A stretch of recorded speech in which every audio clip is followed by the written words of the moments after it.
중국의 시진핑 주석은 10년 주석 이 단임의 관례를 깨고 영구 집권의 욕망을 가지고 있습니다.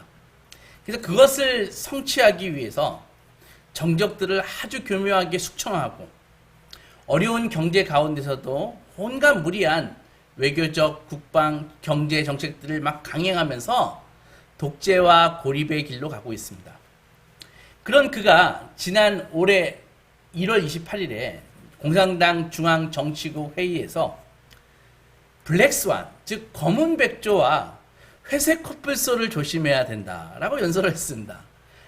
그러니까 이 공산당 회의에서 이 검은 백조와 회색 코뿔소를 조심해야 된다 이렇게 연설을 했습니다. 이 블랙스완이 뭐냐 하면은 이 블랙스완, 이 검은 백조는 미 금융가에서 처음 나온 개념인데 이게 나타날 확률은 아주 낮지만 만약에 나타나기만 하면은 거의 재앙에 가까운 그런 피해를 주는 금융위기를 블랙스완, 검은 백조라고 이렇게 얘기한다고요. 검은 백조라고. 회색 코뿔소는 뭐냐? 그거는 예상할 수는 있지만은 그 별거 아닌 거 무시하기 쉬워서 그 피해를 당하고 막상 닥쳤을 때는 코뿔소 뿔에 받치는 것이죠. 그래서 당할 수밖에 없는 큰 위기를 얘기합니다. 그래서 시진핑은 연설할 때마다 우리 중국은 이 검은 백조와 이 회색 코뿔소를 조심해야 된다. 경계해야 된다라면서 힘주어서 이렇게 여러 번 말을 했습니다. 그런데 지난 9월 5일날, 이번 달 9월 5일날 아침 6시에 이 천안문 광장에서 그 오성홍기 국기 개양식을 다 끝난 다음에 이 천안문 광장에 이 검은색 백조가 진짜 나타났습니다.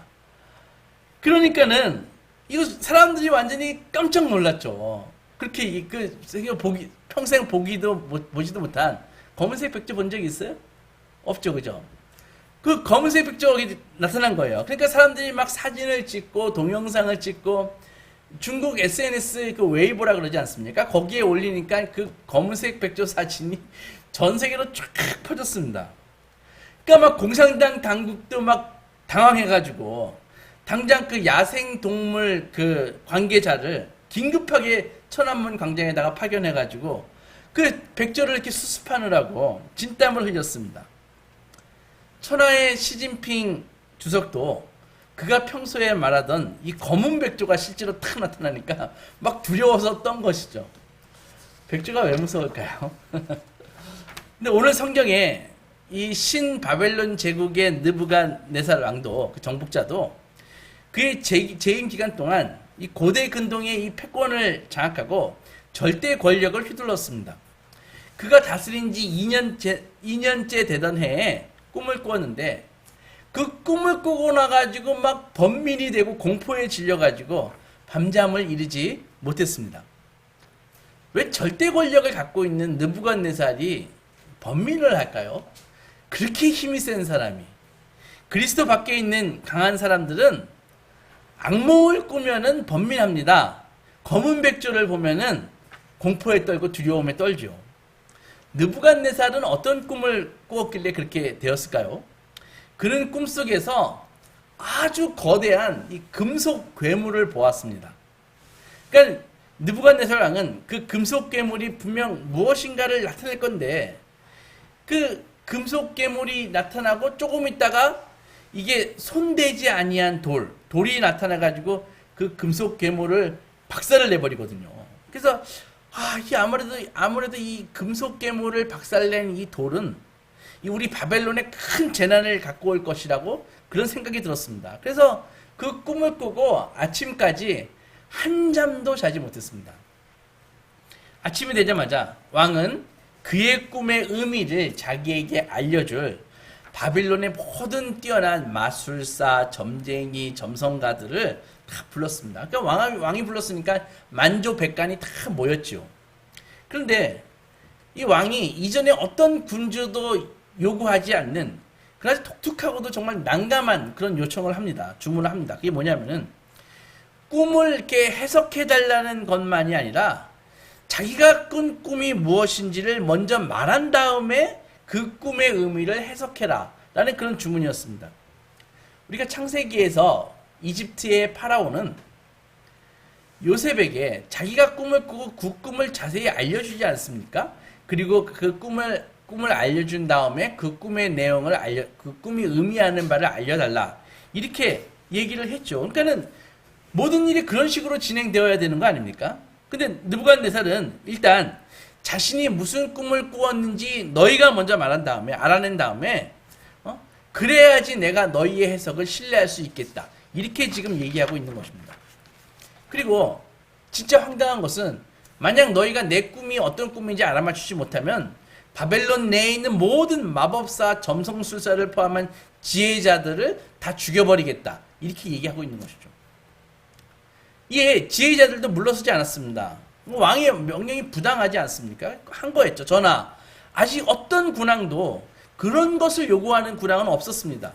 왕의 요청은 그 인간이 알 수 있는 것이 아닙니다. 육체와 함께 살지 아니하는 신들 외에는 왕 앞에 그것을 보일 자가 없을 것입니다. 이렇게 맞섰습니다. 그러니까 느부갓네살도 맞서지 않았습니다. 시끄러, 이 사기꾼들 같으니, 지금까지 내가 꿈을 말하면 너희가 대충 둘러댄 거 내가 다 알아. 여봐라 아리옥 하면서 이 근위대장을 부릅니다. 저놈들을 포함해서 바벨론의 모든 점치는 놈들을 다 잡아들여라. 그리고 만약에 그들이 내가 꾼 꿈을 맞추지 못한다면 내가 한날 한시에 그놈들을 다 죽여버리리라. 추상 같은 왕의 명령이 떨어졌습니다. 우리는 여기에서 이 바벨론의 이 찬란한 문명 뒤에 있는 그 잔혹함과 폭력성과 야만성을 우리는 볼 수 있는 것입니다.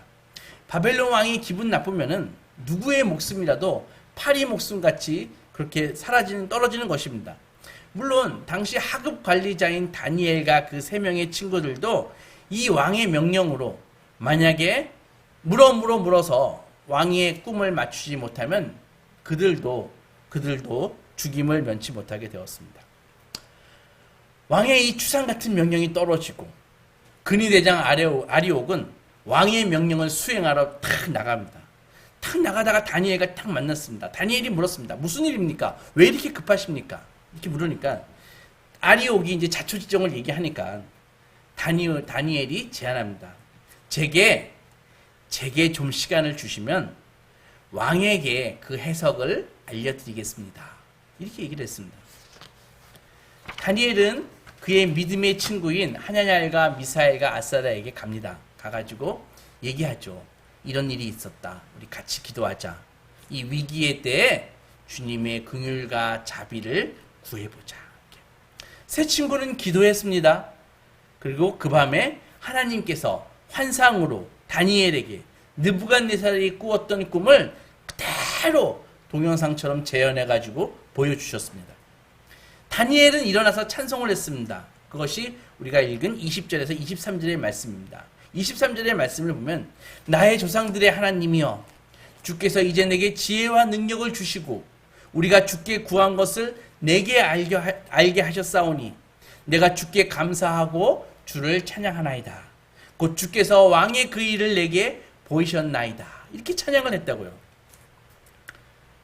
느부갓네살은 악몽에 시달렸습니다. 그러나 꿈이라는 것은요, 하나님이 이방 왕과 교류하시는 게 수단이라고요. 그래서 느부갓네살이 꿈을 꾸었지만은 그 꿈의 의미를 알 수 없었고 그냥 대책 없이 두려워하고 번민하고 있었습니다. 느부갓네살이 꾸었던 꿈에는 하나님이 전 인류 역사에 대한 것을 보여주시는 것이거든요. 큰 그림이 담겨 있는데 누군가 이것을 알게 할 사람이 필요한 것이죠. 그 일을 누가 합니까? 바로 다니엘과 같은 하나님의 종들이 해야 할 일입니다.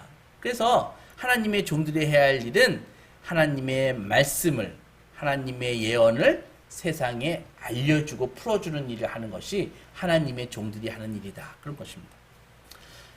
이 다니엘의 해석을 통해서 하나님의 뜻을 살펴보면 그 꿈을 통해서 하나님은 먼저 하나님의 메시지가 있어요. 그 메시지 중에 첫째, 세상 종교가 얼마나 무익한지를 보여주는 것입니다.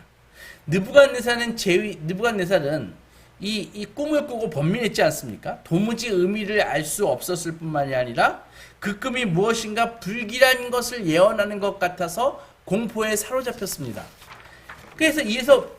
그래서 모든 종교 전문가를 다 부르잖아요. 박수를 부르고 술객을 부르고 갈대와 술사들을 부르지 않습니까? 오늘 우리가 뭐 박수, 술객, 점쟁이 그러니까 그거 다 미신들 아니야? 저것들? 이렇게 생각하면 안 되는 것입니다. 이들은 고대 사회에서 가장 지혜를 많이 갖고 있는 유능한 사람들입니다. 그래서 이들을 요즘 말로 하면은 심리학자, 정신분석학자, 프로파일러, 통계학자 이런 사람들이라고요. 왜 이들을 불렀을까요? 그들에게 단순히 꿈의 해석만을 요구하는 것이 아니라 만약에 그 꿈이 진짜 불길한 사항을 나타낸다면 그들이 갖고 있는 마법과 주문을 사용해서 그 위험적인 그 재난을 무력화시키기 위해서 방법을 찾으려고 그들을 부른 것입니다. 우리는 정확하게 느부갓네살이 왜 자기 꿈이 무엇인지라고 먼저 얘기해 주지 않았는지는 잘 모르지만 아마도 의심스러웠겠죠. 그 평소에 저들이 정말 월급 밥값을 하는지. 어쨌든 왕은요 신하들에게 꿈의 내용을 제시하든지 아니면은 너희 몸을 쪼개버릴 것이다 라고 위협했습니다. 이 말도 안 되는 명령으로 이 왕궁 분위기가 완전히 그냥 막 폭발 직전까지 긴장되었죠. 그래서 꿈의 내용을 알지 못하는 그 신하들에게 느부갓네살이 노발대발 하겠지만은 갈대아인들을 비롯한 술사들은 그래도 불구하고 할 말을 합니다. 왕이여, 왕의 그 일을 보일 자가 한 사람도 없을 것입니다. 이 세상에는. 그래서 어떤 그 권력이든 왕이라도 그런 것을 요청한 사람들은 없었습니다. 지금까지. 왕께서 물으신 것은 그건 불가능한 것입니다. 육체와 함께 살지 아니하는 신들 외에는 왕 앞에 그것을 보일 자가 없을 것입니다. 이렇게 얘기했습니다. 생각해 보십시오. 성경이 왜 이 이야기를 우리에게 들려줄까요? 그냥 느부갓네살 저놈은 정말 나쁜 왕이야 이런 것이 아니라 바로 세상 종교의 실패를 우리에게 보여주고 있는 것입니다. 세상은 이런 것에 대해서 불가능하다라고 얘기하고 있는 것입니다. 그러나 다니엘은 이들과 다른 증언을 하고 있죠. 27절 보면은 오직 은밀한 일을 나타내실 이는 하늘에 계신 하나님이시라. 세상은 불가능하다. 세상의 종교는 할 수 없다라고 하지만 다니엘은 뭐라고 증언합니까? 하나님은 하실 수 있으시다. 이것을 얘기하고 계시는 것입니다. 성경은 우리에게 다음과 같이 말하고 있는 것입니다. 보지 않았는가? 세상의 종교는 바로 막다른 골목과 같다. 무지와 어둠 속에서 출구가 없다. 미래에 일어날 일을 나타내시는 이 하나님이 없다면 우리들의 삶은 인간의 삶이라는 것은 막다른 골목에 불과하다라는 것을 얘기해주고 있는 것입니다. 여러분, 비록 바벨론과 같은 세상이 화려하죠. 강해 보이죠. 눈에 확연하게 드러나지 않습니까? 그러나 하나님의 백성은 그것을 두려워할 필요가 없습니다. 왜냐하면 그들의 내면은 결국은 공허와 어둠과 무지에 불과하기 때문입니다. 은밀한 느부갓네살의 그 꿈을 알게 하신 하나님을 다니엘은 찬양했습니다. 여기서 우리는 주목해야 됩니다. 하나님께서 꿈을 알려주셨잖아요. 그리고 다니엘은 바로 아리옥에게 달려간 것이 아니라, 잘 들으세요. 바로 아리옥에게 달려간 것이 아니라 찬양을 했다고요. 성급하게 근위대장한테 가가지고 나 이제 꿈을 알았어요 하고 쫓아가지 않고 다니엘은 찬양을 했습니다. 경배할 시간에 경배하는 것입니다. 예배할 시간에 예배하는 것입니다. 우리가 일을 내려놓고 주일에 예배를 드리는 것 하나님께서 귀하게 보시는 것입니다. 여러분, 예수 그리스도께서 나를 위해서 십자가에서 피 흘려 죽으심으로 나의 죄를 씻어주셨습니다. 그리고 부활하셔서 나의 부활에 나도 부활할 수 있다는 본보기가 되어주셨습니다. 이 사실 하나만으로서 우리는 평생 기뻐하면서 찬양을 올려야 되지 않을까요? 꿈을 알려주신 꿈과 그 해석을 알게 하신 하나님을 다니엘은 찬양했습니다. 그러면 꿈의 내용을 알려주신 하나님을 다니엘은 찬양했는데 나를 위해서 대신 죽으시고 영원한 생명을 주시고 천국 백성 되게 해주신 그 주님을, 그 하나님을 우리는 어떻게 모셔야 될까요? 코로나 때문에 찬양이 멈추어야 됩니까?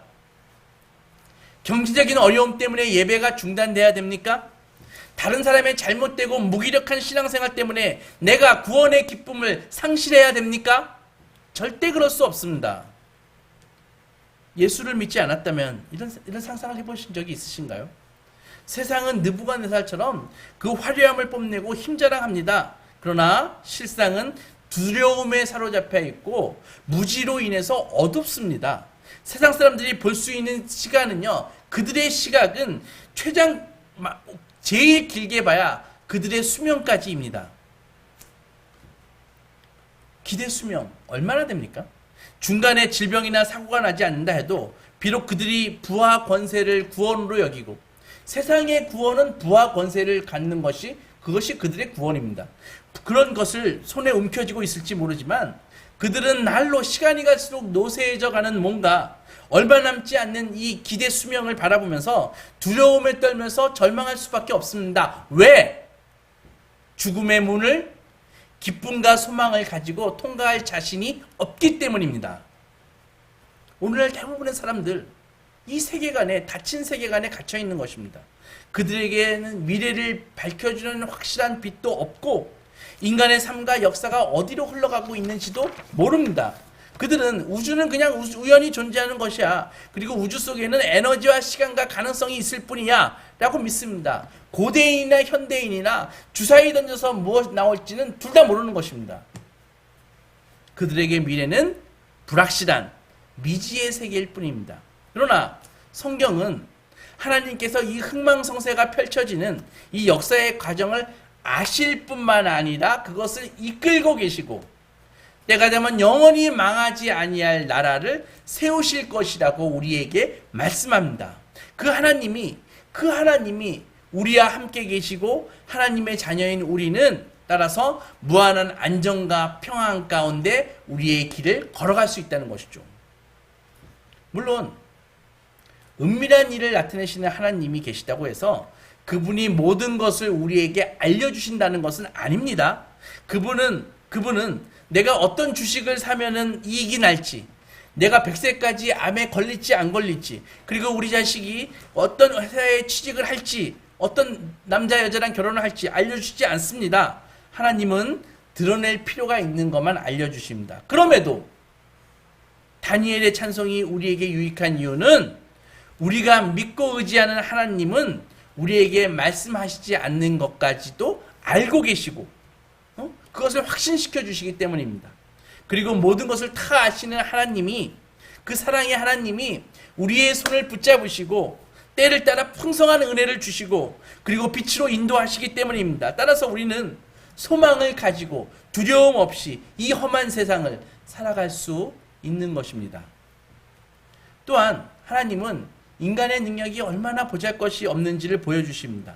여러분 보세요. 다니엘은 자기가 받은 느부갓네살의 꿈을 느부갓네살 앞에서 그대로 밝히지 않습니까? 왕이시여, 왕께서는 한 금속으로 만들어진 거대하고 찬란한 신상을 보셨습니다.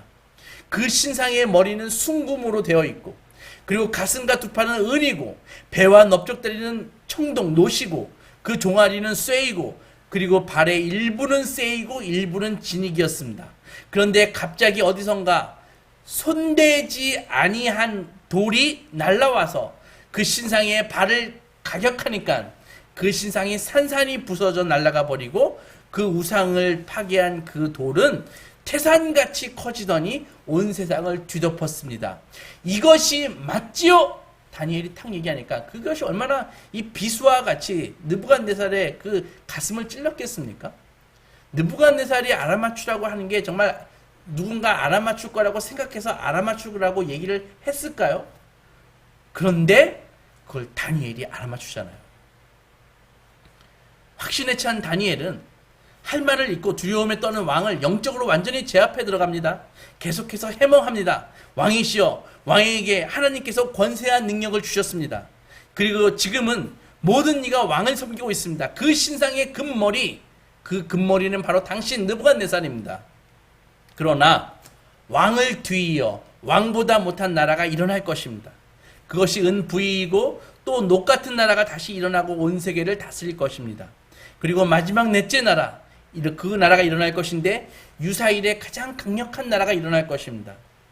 그리고 그 쇠는 모든 물건을 부서뜨리고 모든 나라를 짓뭉갤 것입니다. 이러한 여러 왕국이 일어나고 말하는 과정에 하늘의 하나님이 한 나라를 세우실 것입니다. 그러나 그 나라는 다른 나라처럼 흥망선쇠를 거치지 않고 영원히 서는 나라, 영원히 망하지 않는 나라, 그리고 국권이 인간에게 있지 않는 나라, 그리고 그 나라는 모든 나라를 쳐서 멸망시키고 영원히 설 것입니다. 이것은 하나님이 인류의 미래를 왕에게 알게 하신 것입니다. 여기서 우리는 정말 놀라운 하나님의 이끄심을 알 수 있습니다. 생각해 보십시오. 인간적으로 한번 생각해 보십시오. 만약에 느부갓네살이 모든 그 박수와 술객들에게 꿈이 무엇인지 알려주고 해석을 해봐라 그랬으면은 바벨론 술사들도 나름대로 다 해석해서 이 해석 저 해석 막 내놓았을 거 아닙니까?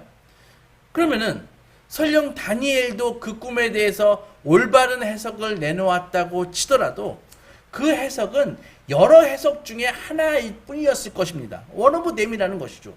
그러나 왕이 일단 꿈 먼저 맞춰, 일단 꿈이 무엇인지 맞춰 라는 그 느부갓네살이 그렇게 명령을 내리자 그 명령 앞에 가짜들은 다 제거가 되는 것입니다.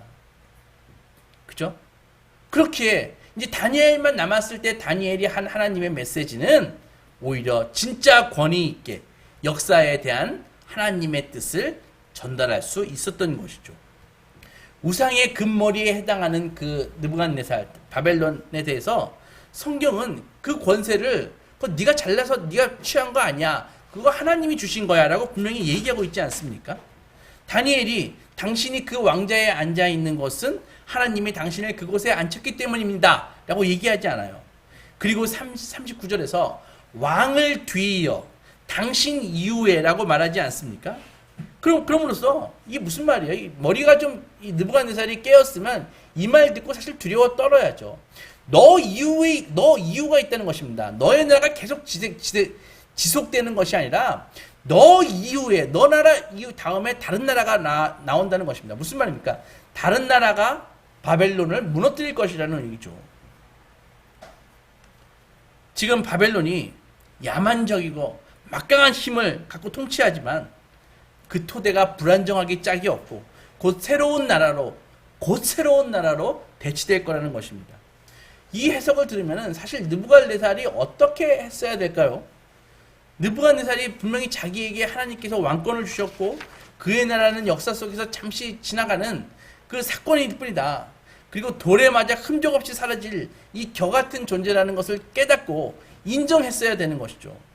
이래서 회개해야 될 거 아닙니까? 그러나 안타깝게도 느부갓네살은 회개하지 않았습니다. 그냥 그 손을 대지 않은 돌이 머리를 때리는 것이 아니라 발을 때린다며 그럼 나랑 관계없는 일이네. 나 후에 한참 뒤에 있는 일이네. 이러고 그냥 말았다고요. 그러면 이스라엘 백성들은 이것을 보고 무엇을 깨달아야 될까요? 그들은 적어도 하나님의 나라는 바벨론 다음에 바로 오는 것이 아니다. 몇 단계 후에 온다는 것을 알아야 되는 것입니다. 그 말은 무슨 말인가 하면은 하나님의 나라는 바로 지금 바벨론이 멸망하고 바로 지금 오는 것이 아니라 하나님이 정하신 때에 온다는 것을 인정해야 되는 것이죠. 그러면 우리는 그동안 어떻게 해야 될까요? 우리는 다니엘처럼 하면 되는 것입니다. 우리는 하나님이 그 나라를 세우시기를 기다리는 동안 이 세상에서 분리되는 것이 아니라 오히려 이 일시적인 나라에서 우리가 속한 이 일시적인 나라에서 바벨론의 평안을 위해서 우리가 헌신하는 것이죠. 이 서서히 사라지고 있는 이 나라에 살면서 주어진 자리에서 섬기면서 최후의 나라 예수 그리스도의 나라를 기다리는 것입니다. 여러분 우리는 분명히 깨달아야 됩니다. 느부갓네살의 그 꿈을 통해서 알려주셨듯이 세상 나라는 금, 은, 놋, 철 이렇게 변한다고요. 뭘 나타냅니까? 점점 순차적으로 이게 퇴행되고 있다는 것을 알아야 된다고요. 금에서 은으로, 은에서 노수로. 그러니까는 이 금 화려함이 점점 사라지지만 신상의 강도는 금에서부터 쇠로 점점 강해지는 것입니다. 그래서 넷째 나라는 이 쇠와 진흙처럼 나눠지는 것이죠. 이 지극히 강대함과 지극히 연약함이 마치 이 빈익빈 부익부처럼 완전히 양극화돼 가지고 이게 이 전쟁과 분열로 치닫게 된다는 것입니다. 이것이 하나님께서 그 수천 년 전에 느부갓네살에 보여주신 인류 역사의 패턴이라고요. 하지만 다니엘의 해석은 두려움에 빠져 있는 우리에게 이렇게 말하고 있습니다. 인간의 정치 권세가 아무리 무쇠처럼 강해 보인다 해도 짓눌리지 마. 두려워하지 마. 역시 잠시일 뿐이야. 사랑하는 소망교회 성도 여러분, 이제 우리는 이 느부갓네살의 이 신상을 산산이 부셔버린 이 손대지 아니한 돌, 여기에 우리 주목해야 되는 것입니다. 이 거대한 금속 신상에 비해서 손대지 아니한 이 돌은 이 작아 보입니다. 심지어 연약해 보입니다. 그러나 손대지 아니한 이 돌이 금으로 시작해서 강철까지 된 이 거대한 신상을 산산이 부셔버립니다. 손대지 아니한 돌은 바로 우리 주 예수 그리스도이십니다. 그분으로 시작된 하나님의 나라는 처음에는 겨자씨와 같아요. 누룩과 같아요. 지극히 작고 은밀하게 침투해 들어왔습니다. 이 세상에. 그러나 결국 이 세상 나라를 사랑과 진리로 정의로 무너뜨리고 나중에는 예수 그리스도의 나라가 설 것입니다. 오늘 성경은 느부갓네살이 보았던 그 무너뜨린 돌이 온 세계에 가득하게 되었다고 얘기했습니다. 무슨 말입니까? 시작은 비록 하나의 돌로 미약하게 시작했지만 나중은 세상 나라들은 그 돌에 의해서 다 무너지고 최종적으로 하나님의 나라가 서게 된다는 것입니다. 지상 나라들은 지금으로서는 하나님의 뜻입니다. 하지만 영원히 그런 것은 아닙니다. 하나님의 때에 주님의 나라는 도둑같이 정광석화같이 임할 것입니다. 우리는 이 땅에 살면서 거만한 통치자들과 우리의 목을 조이는 이 실망스럽고 고통스러운 현실 앞에서 어려움을 당할 때가 많이 있습니다. 그러나 성도가 이런 환경에서도 소망을 가질 수 있는 이유는 이미 임한 하나님의 나라가 예수 그리스도의 재림으로 완성될 것이기 때문입니다. 최종 승리가 우리는 보장되어 있는 것입니다. 그리고 하나님의 자녀는 한 사람도 빠지지 않고 그 하나님의 나라를 유업으로 받아 우리 주님과 함께 영원히 다스릴 것이기 때문입니다. 로마 역사상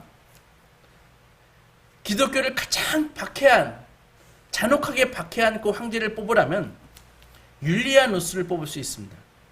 그는 페르시아와 전쟁에서 치명적인 부상을 입었습니다. 페르시아 원정 중에요. 그래서 율리아누스의 신하 중 한 사람이 안디옥에 있는 한 그리스도인에게 물었습니다. 당신들은 목수의 아들이 부활했다고 하는데 그러면은 그 목수는 지금 무엇을 하고 있는가? 라고 물었습니다.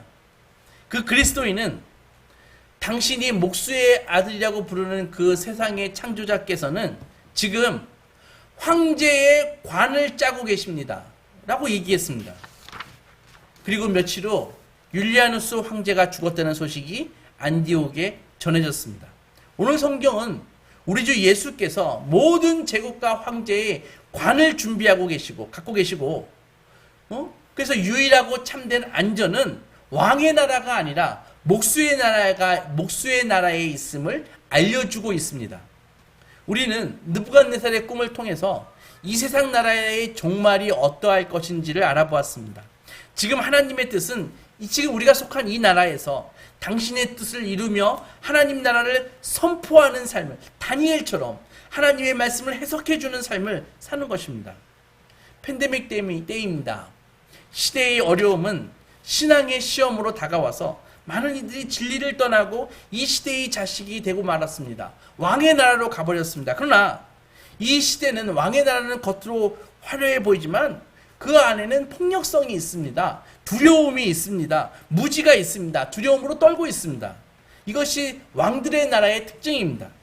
이때 교회는 다니엘처럼 세상의 말씀 속에 나타난 하나님의 뜻을 겸손하지만 분명하게 드러내야 되는 것입니다. 이 사역 감당하시는 소망의 자녀들이 되시기 주님의 이름으로 축원합니다.